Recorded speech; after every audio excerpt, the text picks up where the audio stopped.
Newswatch magazine presents the analysis of world news in the light of Bible prophecy with David J. Smith. The United States of America saw its first and greatest tragedy that's happened from foreigners inside the borders of the United States on September 11th, the year 2001, when two airplanes ran into the World Trade Center and brought both of them to the ground. And also when the airplane, hijacked by foreigners, radical Islamics, crashed into a wing of the Pentagon. What does the Bible have to say about these events and the possibility of where they're leading the United States of America? Could it be that these overt acts are going to lead the United States into a precarious situation that will end up bringing them into an all-powerful one-world government under the leadership of the United Nations organization, and NATO is the world enforcer of the military, to make sure that no nation on earth steps outside the bounds? Notice what happened. The United States of America has supported Israel as if she were the 51st state of the United States. Without foreign aid from the United States, Israel would have collapsed long ago economically. The radical Islamics look upon United States support of Israel and friendship with Israel with disdain and with hatred. I don't mean all Arabs. This is only the radicals. They've actually vowed to bring the great Satan, the United States of America, to her knees. They bungled the bombing of the World Trade Center back in the early 1990s.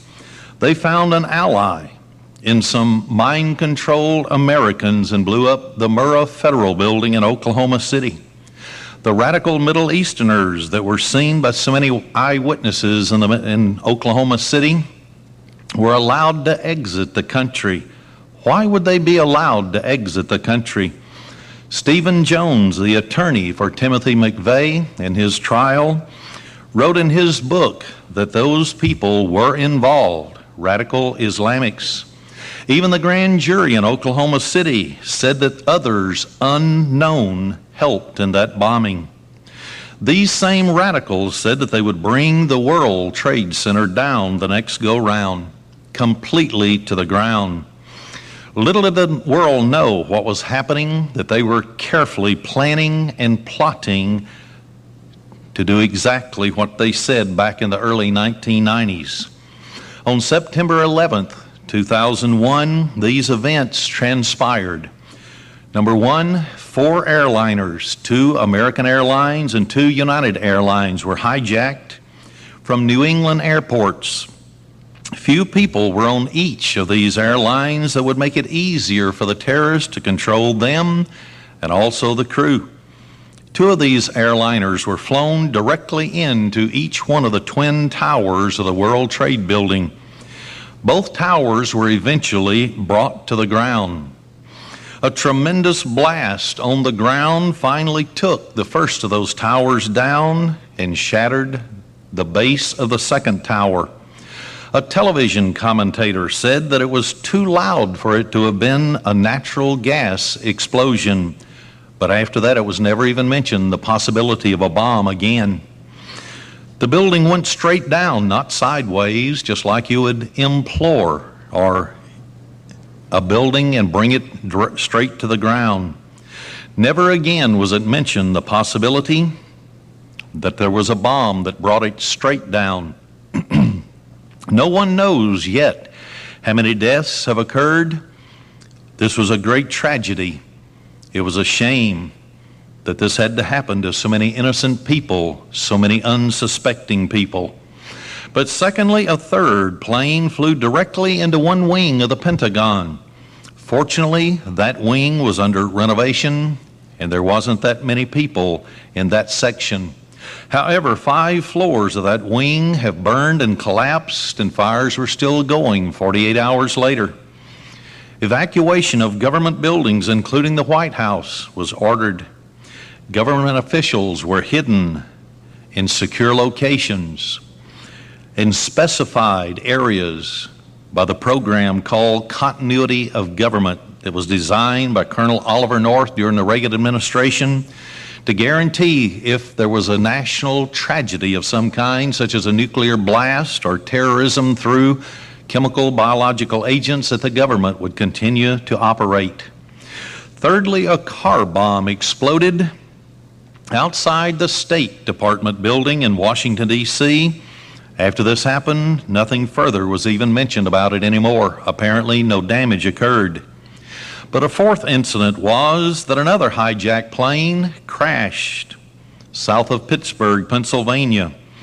The FAA then ordered all flights canceled in America just in case there would be more hijackers, and they've detained up to 10 people after that and arrested one. Then all international flights were diverted to Canada. The deaths and the injuries to these people that happened in Washington and in New York City are despicable.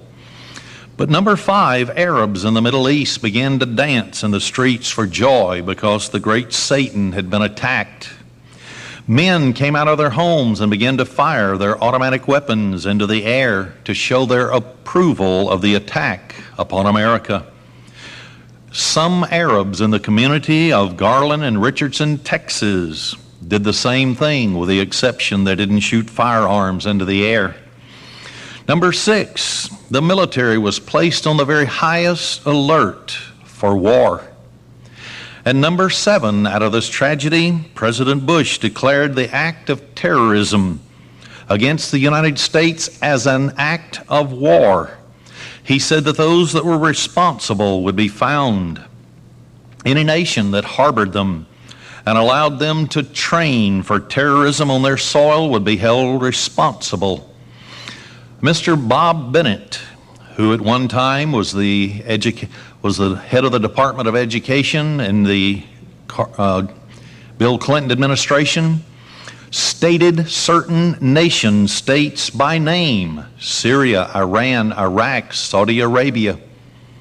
And he said that those governments needed a change in leadership, and the whole governmental system needed to be uprooted, and there needed to be a change.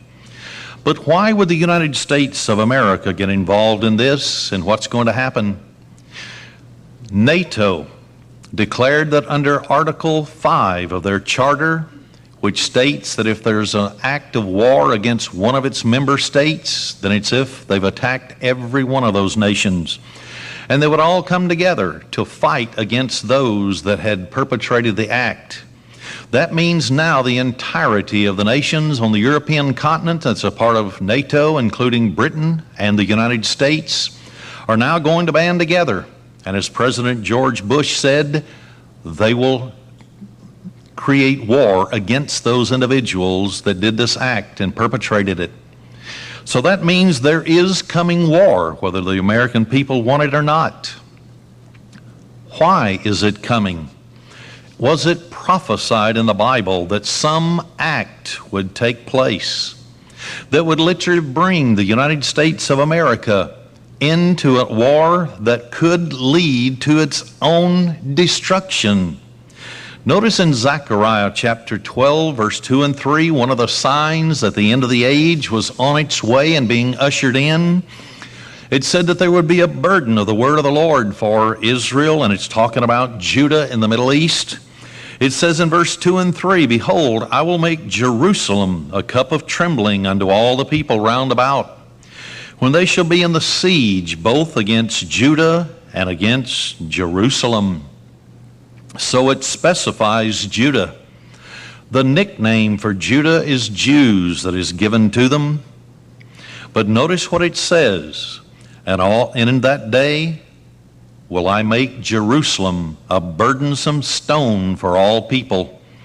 Yes, the Middle East, and specifically the Jews in Jerusalem, that have stated 20 years ago that they would never give up their homeland, that they had enough nuclear weapons that would bring the world into annihilation before they would give up their homeland. I believe that would be a burdensome stone to all people on the face of the earth. All that burden themselves with it, meaning Jerusalem and Judah, shall be cut in pieces.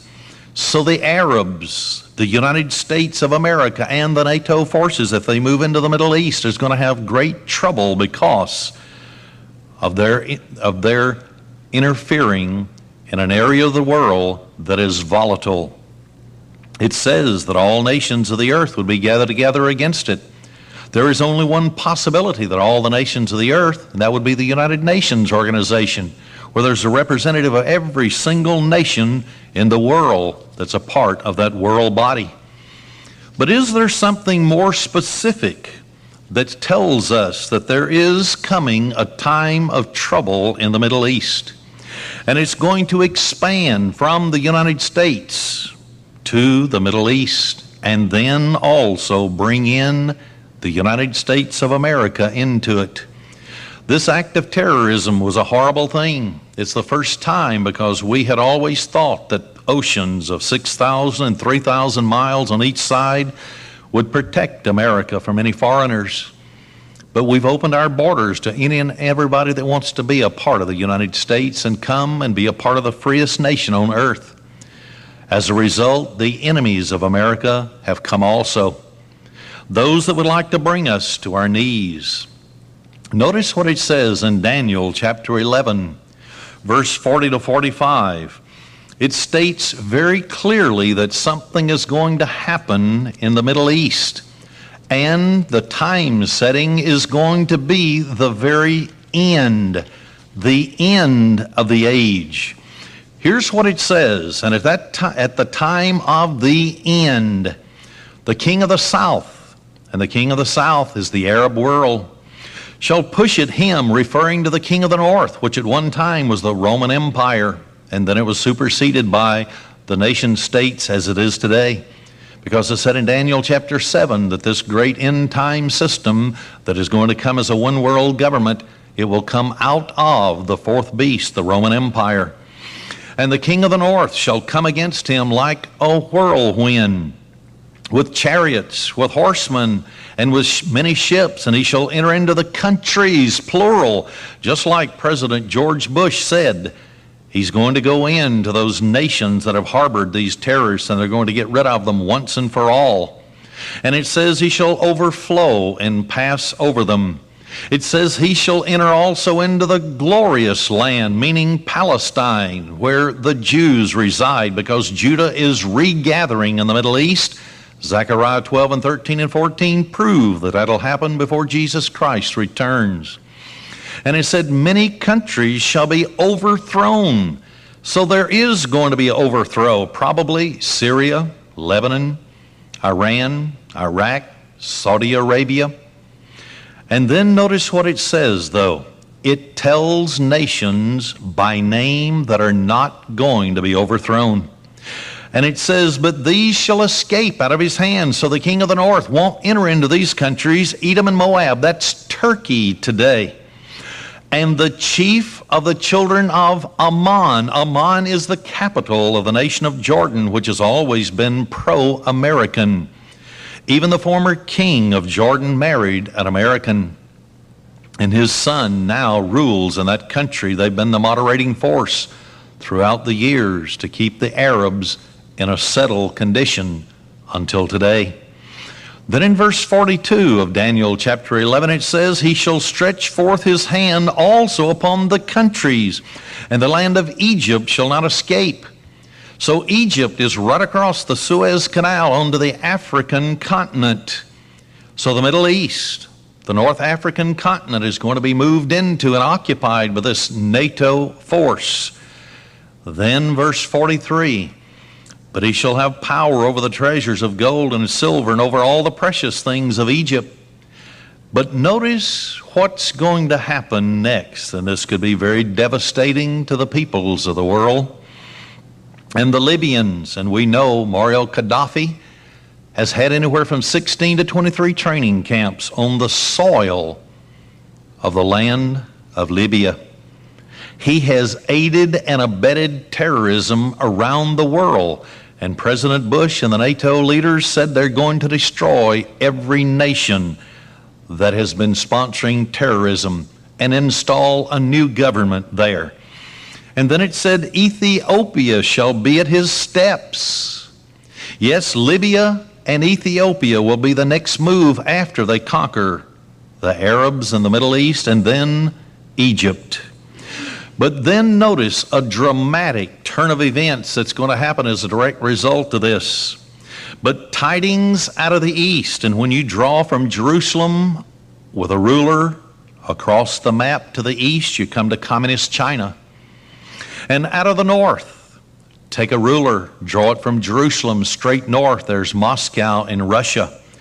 The communist allies that have recently, in the year 2001, signed alliances with one another.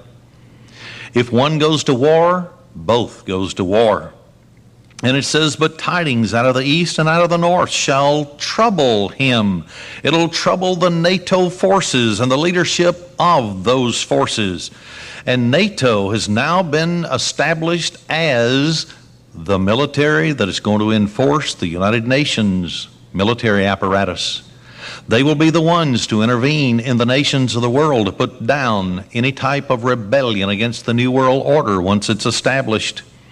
And so all of a sudden we see a confrontation between the communist world and between the United States of America and possibly NATO as a direct result.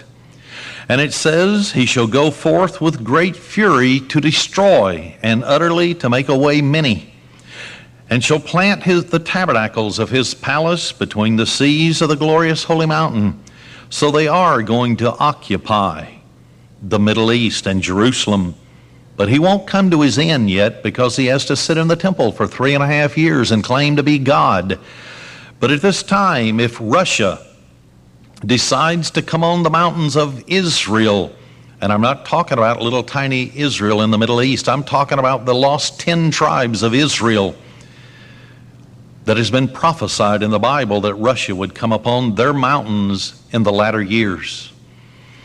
The United States military generals have already said America cannot fight two fronts at one time. If we go into the Middle East against these Arab terrorists and our military goes in and occupies all of those countries, including Egypt, then that will leave the shores of America vulnerable. So this attack on the Twin Towers, the commercial interests of the world and the United States, and on the Pentagon, the military, this attack could bring greater ramifications than most people even expect. This could only be the beginning of great tribulation that's going to come upon the whole world. To be exact, in Jeremiah chapter 30, verse 4 to 7, it says very clearly that the possibility, and this could be the act that precipitates it. I'm not saying it will be, but based upon the statements of President George W. Bush, it certainly seems to be the incident that will precipitate a time of Jacob's trouble. Jacob's name was changed to Israel after King Solomon's death, and his son Rehoboam took the throne. The northern 10 tribes of Israel rebelled against David's throne, and they went into national captivity after 19 dynasties of kings failed to obey God.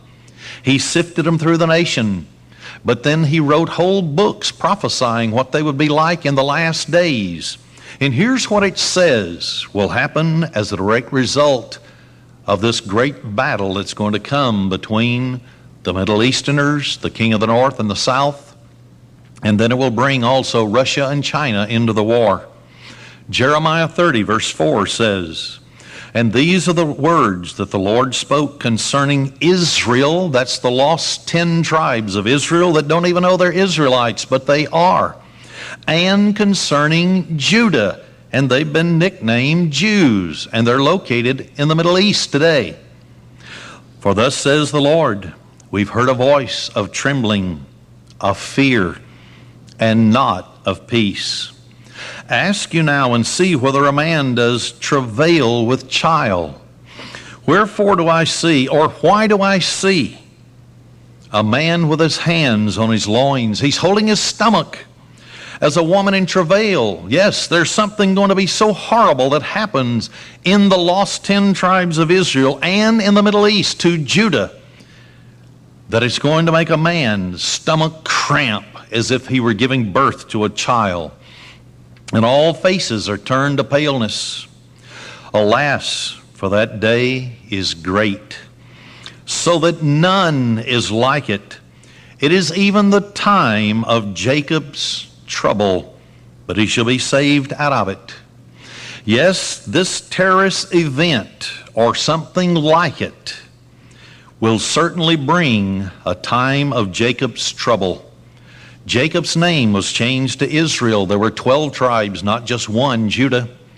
But there were the lost tribes of Israel that are prophesied to be nations in the last days, according to Genesis 48 and 49. And those are the nations that are going to be involved because they carry the name of Jesus Christ. And after all, Satan wants to obliterate the name of Jesus Christ off the face of the earth. That's why this great war is about to occur. Satan's human agents are always setting the stage behind the scene. They don't care how many people are killed, maimed, or placed in very precarious situations as long as they get their world government.